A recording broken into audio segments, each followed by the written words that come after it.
Fala galera, tudo bem? Beleza? Olha só, nós vamos agora para a nossa aula 2, na verdade, na qual nós vamos discutir o processo de independência dos Estados Unidos até o fim, sobre a guerra, finalmente, dos Estados Unidos. Olha só, a gente falou na primeira aula que, na verdade, a independência dos Estados Unidos foi uma revolução. Foi uma revolução porque ela discutia as regras do sistema daquela época. Foi uma revolução porque ela mudou as regras de funcionamento daquela época. Primeiro, as pessoas que moravam nas 13 colônias eram pessoas que buscavam tolerância religiosa, que buscavam liberdade de pensamento, que buscavam liberdade de propriedade de terra, que buscavam participação na política. Inclusive, eles vão querer participar da política lá da metrópole da Inglaterra. Bom, mas só essas ideias revolucionárias, não seriam capazes, não seriam fortes o bastante para fazer uma, de fato, revolução e independência de um país. Foi necessário guerras inteiras, né?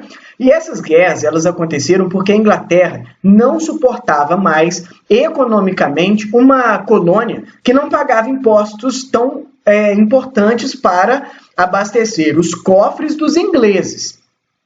Tudo começou com essa lei de 1763 do George, do rei George da Inglaterra, que nós já tínhamos falado na aula passada. O rei George, ele proibiu por essa lei que os colonos ocupassem uma região inteira que havia sido até então conquistada dos indígenas. Eles mataram indígenas, conquistaram uma terra e o rei da Inglaterra não deixou eles ter essa terra. Isso já deixou os colonos enfurecidos, porque a prioridade dos colonos era defender o seu direito de ter propriedade sem o Estado ficar interferindo. Mas houve várias outras leis que deixaram os colonos das 13 colônias enfurecidíssimos. Primeiro, a chamada de 1764, o Sugar Act, ou seja, o Ato do Açúcar. O Sugar Act foi, na verdade, uma atitude tomada pela Inglaterra de taxar toda a importação de mercadoria relacionada ao açúcar. Então, os britânicos, eles queriam com isso, precisavam de recursos para garantir a segurança dos colonos contra ataques estrangeiros. Foi a justificativa que eles deram, e então eles cobraram esses altos impostos. Era uma série de encargos adicionais, ou seja, de imposto adicional, para a compra de açúcar e artigos de luxo. Essa lei atrapalhou muito o comércio triangular, feito entre os colonos das 13 colônias, a Europa e a África, que trocavam entre si açúcar, materiais industriais e escravos. Ou seja, essa lei de açúcar, ela do açúcar, e não de açúcar, você jogar água na lei, ela dissolve, nada a ver. Brincadeiras à parte, essa lei do açúcar, ela começou a prejudicar o comércio triangular das 13 colônias. O comércio triangular era um comércio muito importante para os colonos nessa época. O que era o comércio triangular? As 13 colônias lá dos Estados Unidos pegavam produtos básicos, mais primários, produtos de alimentos comestíveis, e vendiam esses produtos para a Europa. A Europa, ela manufaturava, ou seja, ela dava um trato nesses produtos, industrializava esses produtos e vendia para a África e outros países do mundo. E as 13 colônias conseguiam fazer isso comprando escravos da Inglaterra, ou seja, com mão de obra barata. Ou seja, as 13 colônias estavam se enriquecendo muito. Mas agora, com esses impostos, sobretudo com o imposto do açúcar, as 13 colônias estavam sofrendo uma baixa muito forte no seu volume de comércio, se enfraquecendo, se empobrecendo. Então, os colonos já não gostavam nada daquilo.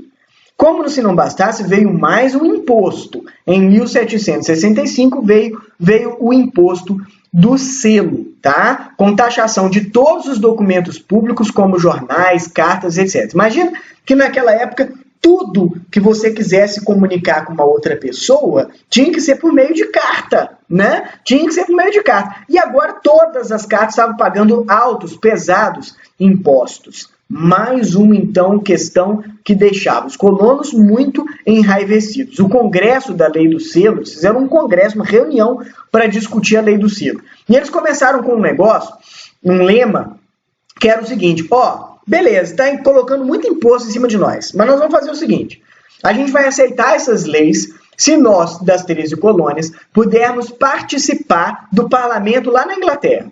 Então, se você deixar a gente participar, Inglaterra, da política aí na Inglaterra, da gente ter deputado, senador lá na Inglaterra, a gente vai aceitar esses impostos. O lema ficou conhecido como No Taxation Without Representation. Ou seja, não vai me taxar sem que eu possa me representar. Até rima, dá pra fazer uma marchinha, né, de carnaval, e eles falavam isso aí constantemente. Isso deixou a Inglaterra tão assustada, ou seja, estão querendo participar da nossa política, que eles até revogaram a lei do selo. Mas houve outras leis. Os atos de Townshend, por exemplo. Em 1767, houve novas taxas, né, em vários produtos agora, como metais, vidros, o que causou um confronto direto entre os colonos ingleses, porque os colonos ficaram muito enraivecidos com essa coisa chamada atos de Townshend, e fizeram uma manifestação na rua. Nessa manifestação, os ingleses reagiram e mataram 5 pessoas. Aí os colonos usaram esse episódio como chamado Massacre de Boston. Morreu 5 pessoas. Eles chamaram de Massacre de Boston. Jogaram nos jornais, na mídia internacional, né, nos jornais, panfletos da época. E aquilo ficou famosíssimo porque a Inglaterra ficou tida como a grande cruel da relação. E aí o parlamento anulou essa lei também. Depois dos atos de Townshend, os colonos vão buscar recusar comprar o chá da Inglaterra. Tá? Então, uma medida que eles começaram a fazer para se fazer um conflito, gerar uma guerra contra a Inglaterra, pelo menos de comércio, era se recusar a comprar o chá da Inglaterra. E aí veio a leis do chá. O chá era um produto mega importante na economia das 13 colônias, porque eles, já viu que inglês adora tomar um chá das 3, das 5, das 4, das 5, né? Adora tomar um chá. E o chá, agora, já era monopólio também das companhias das Índias Orientais, que era da Inglaterra. Então, a Inglaterra começou a cobrar altíssimos impostos sobre o chá. Sabe o que os colonos fizeram? Eles se fantasiaram de índios e derrubaram vários carregamentos de chá que estavam chegando na Inglaterra. Isso ficou nas 13 colônias, desculpa. Esse episódio ficou conhecido como Tea Boston Party, ou a Festa do Chá de Boston, no qual os indígenas, né, eram na verdade colonos disfarçados, derrubaram várias cargas. Os ingleses ficaram sabendo daquilo. E é claro que os ingleses entenderam que não era indígena coisa nenhuma. Eram os próprios colonos fazendo mais uma revolta contra a Inglaterra. Detalhe, aí a Inglaterra ficou muito nervosa e colocou as chamadas leis intoleráveis em 1774. Após o evento do chá, veio um grupo de novas leis muito rígidas, o porto de Boston foi fechado até que o valor daquelas cargas jogadas no mar pelos indígenas fosse totalmente pago, ou seja, indenizado, dos colonos para os ingleses. E eles também proibiram qualquer manifestação pública contra a metrópole. Por isso foi as leis intoleráveis. Ou seja, agora, com essas leis intoleráveis, os colonos estavam proibidos de fazer manifestação pública. Aquilo realmente deixou os colonos ainda mais enraivecidos. E teve ali, por fim, os atos de Quebec. Quebec, que é ainda uma cidade que fala sobretudo francês e inglês até hoje, né? Hoje está no Canadá, mas ainda fazia parte das 13 colônias. Olha só, essa lei mandava delimitar os limites de Quebec no Canadá para impedir os colonos das 13 colônias chegarem naquela região. Permitiu que valessem as leis francesas, inclusive a tolerância religiosa em Quebec. Foi publicado no mesmo ano das leis intoleráveis e foi visto então como uma grande afronta aos colonos. E aí houve muitas incertezas e tramas. Havia aqueles que tinham medo da independência e se tornaram uma revolta de escravos, tá? Porque no sul das 13 colônias, muitos ainda dependiam dos escravos. Então tinha gente que tinha medo. E agora, se a gente fazer a independência, daqui a pouco esses escravos estão querendo a abolição da escravidão. Então tinha gente que tinha esse medo, sobretudo as colônias do sul. As colônias do sul, nas 13 colônias, elas eram conectadas à economia da escravidão. Já as colônias do norte eram pouco conectadas à economia da escravidão e eram muito mais conectadas ao capitalismo. Tá? Muito bem. Que não queriam, então, a independência, né, por serem muito atrelados ao comércio com a Inglaterra, mas as imposições dos impostos, né, acaba falando mais alto. Ou seja, tem medo da escravidão e tal, mas está tendo muito imposto. Então, eles também queriam guerra. Os colonos, então, tramaram a independência motivados pelo repúdio aos ingleses e não por um nacionalismo, né? Eles discutiam a independência em sociedades secretas, como é o caso da sociedade secreta chamada Filhos da Liberdade, que também teve uma versão feminina chamada Filhas da Liberdade, que buscava direitos femininos na política. Houve, então, grandes reuniões. Foi realizado o primeiro Congresso Continental em 1774, quando eles afirmaram os direitos naturais. O que seriam os direitos naturais? Aqueles direitos iluministas. Liberdade à vida, da propriedade, né? E a vontade de pensar. Eles trataram esses direitos como se fossem naturais, sendo que, na verdade, nunca antes esses valores eram tidos como naturais. Produziram também panfletos, como um panfleto chamado O Senso Comum, de Thomas Paine. Thomas Paine era um cara que morava lá nas 13 colônias, que escreveu um monte de panfleto, deixando a população agitada.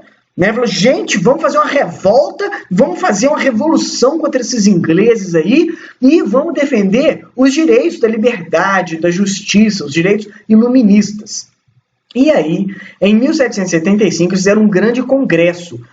Foi chamado de Congresso Continental da Filadélfia, mas já estavam acontecendo confrontos diretos entre colonos e ingleses nesse momento.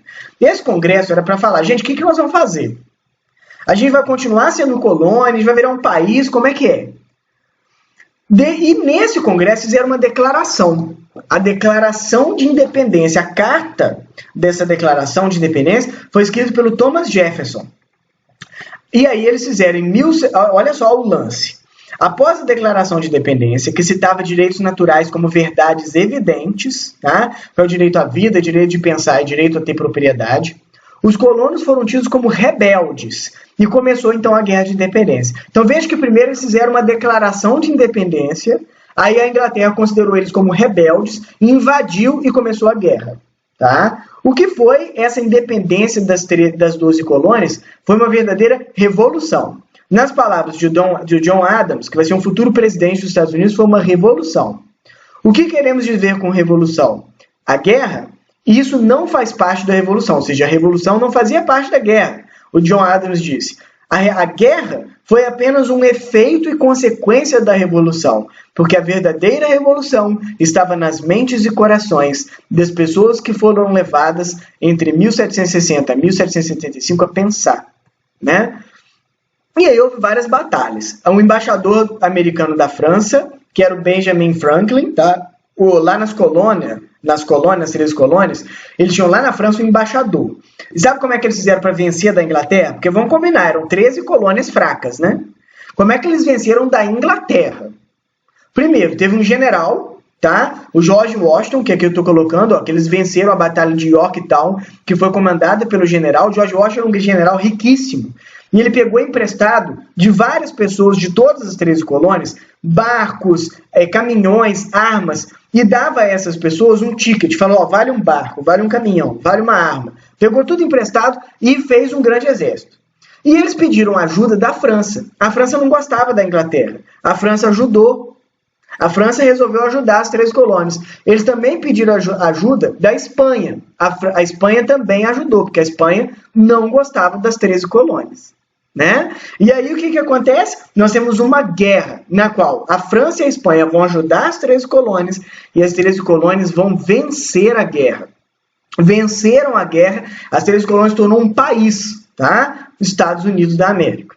Em 1787 foi elaborada a Constituição Americana, que garantia os direitos à propriedade, inclusive a de escravos, e consagrava os interesses das elites. Vamos lembrar, pessoal, olha só, que quem fez essa independência dos Estados Unidos não eram negros, não eram pobres. É uma elite branca, puritana, ou seja, protestante, tá? Eram brancos anglo-saxões e protestantes. Os soldados franceses que partiram da guerra de independência americana voltaram para a França contagiados por esse espírito de iluminista de liberdade. Isso é interessante, ou seja, a França não ajudou a Inglaterra, as 13 colônias, a virar os Estados Unidos, como eu disse. E aí os soldados que lutaram na França voltaram para a França cheios dessas ideias de liberdade, de justiça, de igualdade. E isso vai inspirar lá na França o nosso próxima matéria, que é a Revolução Francesa. Isso, ou seja, a independência dos Estados Unidos serviu de inspiração para várias outras revoltas. E aqui eu termino a nossa aula pedindo a vocês o nosso dever de casa dessa semana.